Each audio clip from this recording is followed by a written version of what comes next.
ನನ್ನ ಹಸ್ಬೆಂಡ್ ಪ್ರಕಾರ ನಾನೇನಾದರೂ ಈ ಐಸ್ ಕ್ರೀಮ್ನ ಸೇಲ್ ಮಾಡ್ತೀನಿ ಅನ್ನೋದಾದರೆ I would make a fortune. Trust me, ಇದಷ್ಟು ಕ್ರೀಮಿ ಆ್ಯಂಡ್ ರಿಫ್ರೆಶಿಂಗ್ ಆಗಿದೆ. ಸಮ್ಮರ್ ಆಲ್ರೆಡಿ ಪೀಕಲ್ಲಿದೆ, ಸೊ ಇದು ಪರ್ಫೆಕ್ಟ್ ಟೈಮ್ ಆಗಿದೆ ಈ ರೆಸಿಪಿನ ಟ್ರೈ ಮಾಡಲಿಕ್ಕೆ.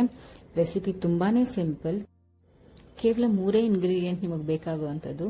ಒಂದು ಬ್ಲೆಂಡರ್ ಜಾರಿಗೆ 4 ಕಪ್ಸ್ ವಾಟರ್ ಮೆಲನ್ ಸೀಡ್ಸ್ ಎಲ್ಲ ರಿಮೂವ್ ಮಾಡಿ, ಅದರ ಜೊತೆಗೆ 4 ಟೇಬಲ್ ಸ್ಪೂನ್ ಮಿಲ್ಕ್ ಪೌಡರ್ ಮತ್ತು 4 ಟೇಬಲ್ ಸ್ಪೂನ್ ಕಂಡೆನ್ಸ್ ಮಿಲ್ಕ್ನ ಹಾಕಿ ಸ್ಮೂತ್ ಆಗಿ ಬ್ಲೆಂಡ್ ಮಾಡಿ, ಅದನ್ನ ಯಾವುದಾದ್ರೂ ಐಸ್ ಕ್ರೀಮ್ ಮೋಲ್ಡ್ ಅಥವಾ ಏರ್ಟೈಟ್ ಕಂಟೈನರ್ಗೆ ಟ್ರಾನ್ಸ್ಫರ್ ಮಾಡಿಕೊಂಡು ಫ್ರೀಸರಲ್ಲಿ 6 to 8 ಅವರ್ಸ್ ಸೆಟ್ ಮಾಡ್ತು ಅನ್ನೋದಾದರೆ ಈ ರಿಫ್ರೆಶಿಂಗ್ ಆಗಿರುವಂಥ watermelon ice cream ready ಆಗುತ್ತೆ.